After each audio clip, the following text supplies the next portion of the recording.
Yo, people, welcome back to DR Sports. Welcome back to the transfer show because listen, we've got more deals going through, being completed as we speak. So we have to get through them. We have to discuss because, again, the landscape is changing in football. Saudi are taking over. They've taken a couple more players from the European leagues and some very good players at that, especially the first one, which is Mahrez. Now, you look at Mahrez and you think to yourself, this guy is not even on his last legs. He's not even done in football, but they're taking him from Manchester City, Ahli, on a permanent transfer for £30 million.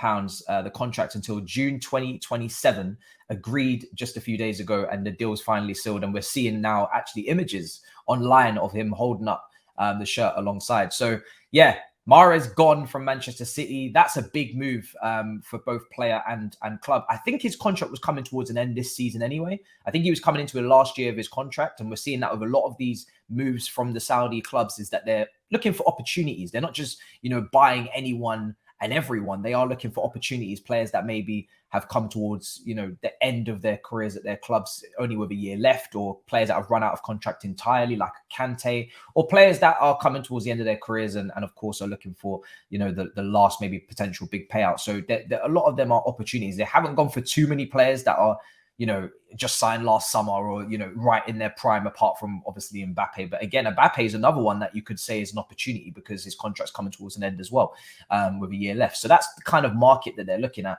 And Mahrez has got that deal done. Now, what does that mean for Manchester City? Because let's be honest, Manchester City, they need to have another right winger out there. You could maybe have an option for Cole Palmer to deputise behind Bernardo Silva. I haven't seen too much of Cole Palmer on the right. Whenever we've come up against him, it's always been kind of off the left-hand side he's played, but I've heard he can play on the right. I think he played on the right for the under-21s for England. You've obviously got on the left, you've got Grealish and you've got Foden, but is there an argument to even say that Foden now is going to be, more centralized this season and maybe play as an advanced 8 alongside Kevin De Bruyne as the 2 8s and just behind Haaland? So they definitely need a winger, that's for sure. They definitely need a winger. Now, they've been linked with Alicia. That was a couple of days ago. Will they go for him? Will that move really transpire? Obviously, we know that Alicia, from what I've researched, that he doesn't have a release clause in his contract. Some people are saying he doesn't, and it was, also removed when he signed a new contract in November. That 35 million release clause was removed, and that's no longer active. But also then some people are saying, I think Fabrizio has kind of reported that it's maybe still there and there's still something to potentially look at with that release clause. But for me, I'm thinking if there was a release clause, somebody would have paid it by now, because it's a brilliant deal to buy Alicia for 35 million pounds. So if that release clause was active, what are people waiting for, really? But that would be the perfect Mahrez replacement, you feel, at Manchester City. Perfect player to go and do exactly what Mahrez does, be that kind of, ball retention winger, and create opportunities and create chances for others. So let's move on to Mane. Mane's making a move as well. He's going to Al Nassr.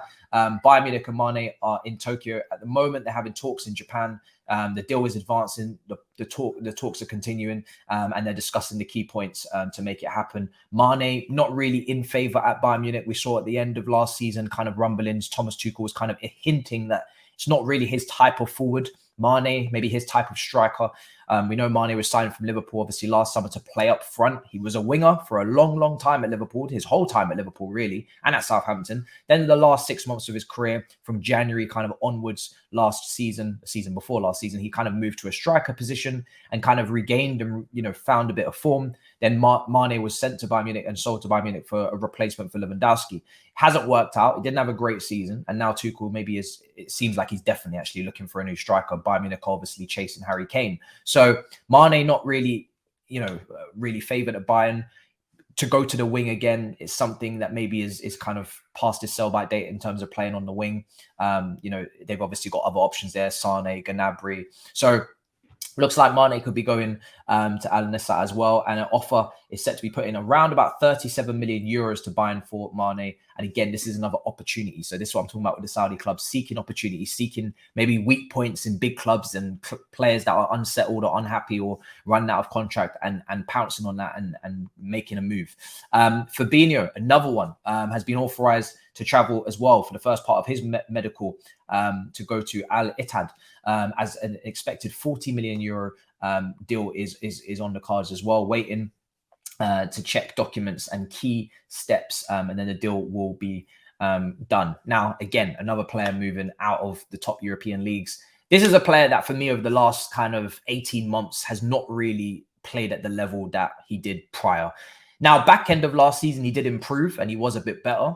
But just from a mobility standpoint and covering the ground, which is what you've got to do for Liverpool, especially when you're potentially being tasked with, not only protecting centre-backs that have sustained big injuries like Van Dijk and Konate and making sure that you shield that, but also Trent, if he's inverting, or even Trent at right back, you're looking to protect on that side as well. So with Liverpool's kind of midfield shuffling up now, you've got McAllister, Szoboszlai, Curtis Jones is still there, Thiago, but he's defensively a liability off the ball as well. And then you're taking a look at who is going to protect, and he's the only one left, but for me, he's not even the level needed. They need someone better. So it looks like he's going to be going. It's a big amount of money to bring in, and it's definitely money that you probably won't see in future windows. So they're kind of cashing in there, Liverpool, and maybe probably going to put that to good use with Lavia at Southampton and a few other players that are more mobile, can cover the ground a lot better for a rock and roll Klopp team. So that deal is coming towards a close as well. No surprises. These are deals, with Fabinho and Henderson already done, that were in the pipeline for a while now. So no surprises whatsoever. Now, in terms of Bayern Munich and Tottenham, Bayern Munich executives are flying to London for the next round of talks for Tottenham over a £86 million deal for Harry Kane. Now, it's still below what we're, told it should be, which is 100 million. A lot of Tottenham fans, and obviously Daniel Levy, has been pushing for that 100 million mark. So it's still short, but maybe there's a slight tax that, a Premier League club would have to pay. But if you're going to Bayern Munich and you're not a direct competitor in the league, and obviously Tottenham are not in the Champions League this season, maybe there is a reason why there's a negotiation to be had here. Bayern Munich could definitely play the card of, listen, we're taking him out of the country. We're taking him away from a Manchester United. We're taking him away from a club that could, directly, pip you for league position. You should be able to give us a bit of a discount for that. Because if you don't, then he could potentially leave on a free next season and go to any Premier League club in theory. So it's a good little negotiation going on. He's turning 30 on Friday. And obviously the meeting regarding Kane between Bayern Munich and the board, and Tottenham, Daniel Levy as well, is initially planned for today, but has now been rescheduled to go to next week. The deal remains the same for this stage. So I think personal terms are pretty much agreed.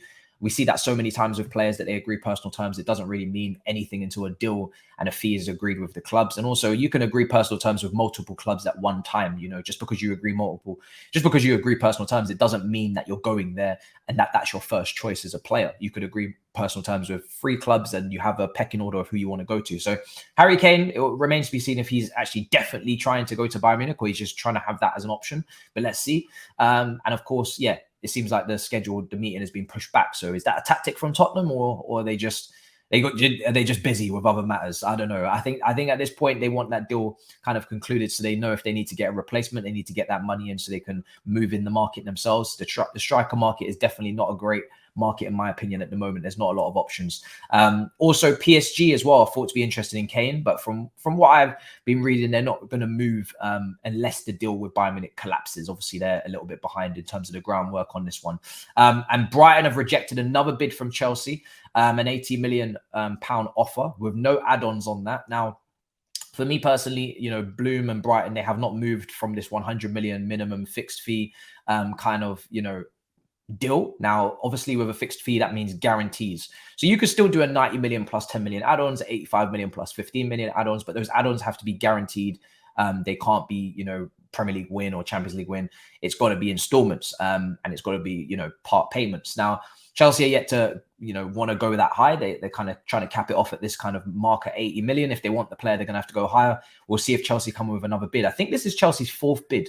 They had a 60, a 70, and now an 80. And I believe they've had also a 75. But yeah, they've had multiple bids. They've had a lot of bids. It's tough to keep track of how many bids because it has been always a delayed report. A couple of weeks later, Chelsea bid 2 weeks ago for Brighton midfielder Moise Caicedo. It's been trying to they've been trying to keep this in the background for a while, but it's starting to spill out over now and into the public realm. Man United continuing to hold talks as well with Fiorentina over Morocco midfielder Amrabat. Obviously, we know his performances from the World Cup, really strong performances and strong showings there. Surprised nobody else has really moved on him up until this point. He's only 26 years old, and they're working on that while moving Fred out of the club. So it'd be interesting to see if Man United could get that deal. I think that'd be a really good deal from what I've seen of the player. probably the perfect partner for Casemiro, just to give him a bit of energy next to him as well. And yeah, it would make sense to beef up that midfield and upgrade on McTominay and Fred. So let's see if Man United get that done. And finally, Victor Osimhen looks like he's going to be signing an extension on his contract at Napoli. We know that PSG were kind of interested in him way back earlier in the window. Reportedly, they had a 200 million pound asking price, Napoli, or 200 million euro asking price, which was 160, 170 million pounds minimum they were looking for, which is a lot. But Napoli are very tough negotiators, and they don't hold back. They want big money for Victor Osimhen, and there's no surprise. He's their star player, star striker last season, and they obviously won the league. They're looking to build on that, so it looks like he's going to be staying. And he's got a lot of love out there. You look at everybody that supports Napoli, they're always trying to dress up like Osimhen, and they're always they treat him like a king, it seems, over there. So I can understand why he'd probably want to stay. Historic club as well. So that's it for the news, guys. Make sure you subscribe, smash up the likes. Let me know what you think in the comments down below of all of these stories. And we'll see you guys next time for DR Transfers. In a bit, people. Peace.